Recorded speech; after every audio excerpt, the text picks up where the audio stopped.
Et salut à tous et bienvenue pour un nouveau IT Flash News, l'émission entre guillemets qui parle d'actualité hardware et informatique. Donc je vous rappelle que le but de ce format c'est de faire un petit peu un truc condensé, rapide pour donner les informations et quelques petites spécifications. C'est pas comme par exemple Texama qui détaille les informations etc. chaque clic et tout chaque semaine. Là ici on est plus sur un format assez rapide pour vraiment vous informer de ce qui se passe en ce moment dans le domaine du hardware et les autres domaines de l'informatique. Donc je vais reparler vite fait de la sortie des RTX 3000 qui ont été annoncés officiellement par Nvidia il y a quelques semaines maintenant, je vous rappelle. Donc j'en avais parlé dans mon précédent IT Flash News. Donc les prix ont été annoncés et donc on a bien une RTX 3090, une RTX 3080 et une RTX 3070. Donc la 3090 serait à 1549 €, sachant que les prix ont été donnés en dollars pour l'instant. La 3080 à 719 € et la 3070 à 519 €. Sachant que pour les dates de sortie, en gros, c'est fin septembre et début novembre. Donc pour ce qui est de la puissance, Nvidia a annoncé pour la 3070 une puissance équivalente à la 2080 Ti, ce qui paraît complètement incroyable. Parce qu'actuellement, la 2080 Ti se vend encore à 800, 900, 1000 et même plus de 1000 € des fois, presque 1500 pour le modèle Strix d'Asus. Voilà, si on en croit les dires d'Nvidia, c'est vraiment un énorme upgrade par rapport à la génération 20, à la précédente génération. Après, encore une fois, Nvidia a publié des benchmarks sur Doom notamment. Moi, je vous invite à regarder ça. Après, c'est les benchmarks donnés par Nvidia.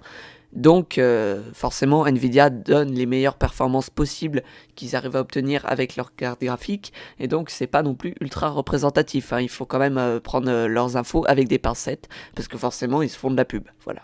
Toujours est-il que le youtubeur Jikfio a sorti une super vidéo dans laquelle il commente les benchmarks etc, où il fait des tests et qui montre que c'est peut-être légèrement frauduleux. Je vous mets la vidéo dans la description, je vous laisserai regarder ça. Donc voilà, je vais pas en parler plus par rapport à la génération 30 des RTX de Nvidia.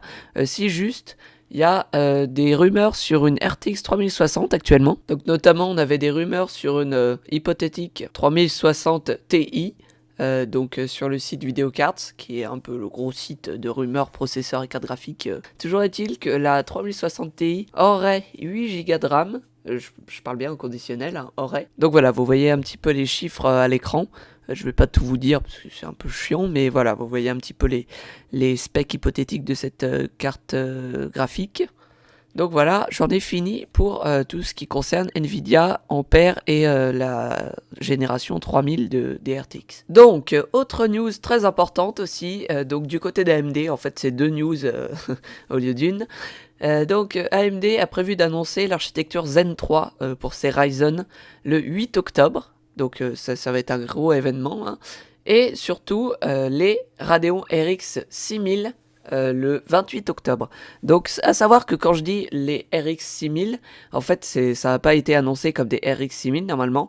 C'est juste la nouvelle architecture RDNA 2, donc Big Navi. Mais officieusement, toutes les rumeurs laissent à penser que en fait c'est des RX 6000. Donc ces cartes en RDNA 2 devraient théoriquement concurrencer évidemment la génération 3000 des RTX de Nvidia, donc l'architecture Ampere, et donc permettre d'avoir un petit peu plus de concurrence, ce qui est vachement bien parce que Nvidia est en train de tout écraser avec sa nouvelle génération 3000 et donc ce serait bien d'avoir un petit peu de concurrence. Après le problème c'est que je pense que la hype autour de la génération 3000 est tellement grande que le RDNA 2, les RX 6000 vont passer complètement inaperçus. C'est un peu ce que je crains en ce moment, mais j'espère que ça n'arrivera pas. Toujours est-il que c'est donc l'annonce le 28 octobre.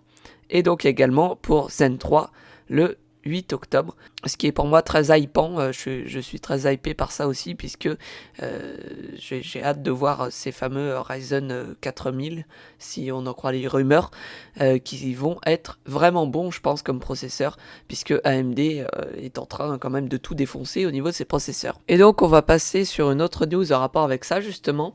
Donc Intel la semaine dernière a sorti sa génération 11, donc c'est passé totalement inaperçu puisque justement il y avait ce gros rouleau compresseur qui était la sortie des RTX 3000 de Nvidia.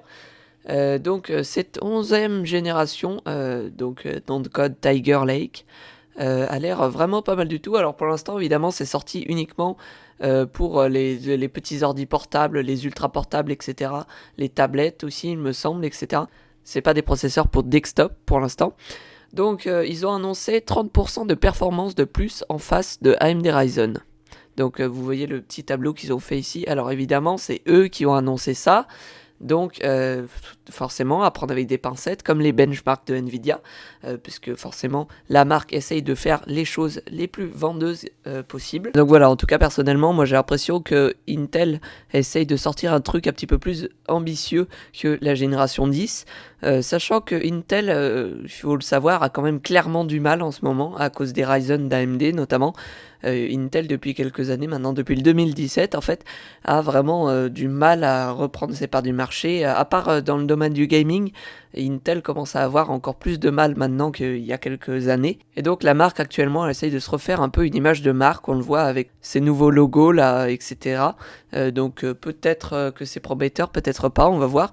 Toujours est-il que ça fait toujours du nouveau dans le marché et ça c'est bien, puisque j'ai dit dans la news d'avant justement que AMD allait sortir son architecture Zen 3 et que donc il faut absolument un truc pour la contrecarrer justement. Alors à savoir que comme je l'ai dit plus tôt, pour l'instant c'est des processeurs uniquement pour ultra portables, etc. Des petites machines quoi plutôt. Donc voilà la liste entière de tous les processeurs qui ont été annoncés. Donc vous voyez les specs. Alors évidemment oui, il y a 4 cœurs maximum. Évidemment, les fréquences, ça va jusqu'à du presque 1 GHz des fois, mais c'est vraiment pour des petites machines, pour de la petite performance. En fait, c'est presque de la ARM, si vous voulez, finalement. Donc voilà, faut en tenir compte. Sachant que par contre, je comprends pas pourquoi ils ont fait ces noms là, c'est complètement imbuvable. Genre i7 1185G7, je comprends pas bien le concept du truc, mais bon voilà. Pourquoi pas après tout, mais effectivement je préfère les noms des anciennes générations. Après je sais rien du tout si c'est parce que c'est des processeurs pour ultra portables etc, mais voilà, même si c'est avec des noms alambiqués, vous avez la liste complète ici. Bon bah voilà, je crois que j'en ai fini de ce tour de petites informations croustillantes sur le hardware, enfin sur l'informatique en général, mais ce qui m'intéresse surtout c'est les news hardware. Donc voilà, j'espère que cette vidéo vous a plu, sachant que je sais pas du tout à quel rythme ça va sortir, hein. Là j'en ai fait une pour l'instant un peu toutes les 2 semaines, mais peut-être que ça, je vais en faire une toutes les semaines un peu plus tard, ou tous les mois, ou j'en sais rien. C'est vraiment quand il y a une grosse info qui sort que j'ai envie de la partager. Si cette vidéo vous a plu, vous pouvez laisser un pouce bleu et un commentaire pour me donner votre avis, pour débattre, etc. Si vous a pas plu, vous pouvez bien sûr laisser un pouce rouge, mais expliquez-moi dans les commentaires pourquoi c'était pas bien. Voilà, sur ce, vous pouvez éventuellement aller follow mon Twitter ou aller dans le serveur Discord qui est dans la description. On a dépassé les 100 membres et je fais régulièrement des events, etc. Et moi je vous dis à bientôt pour de nouvelles vidéos.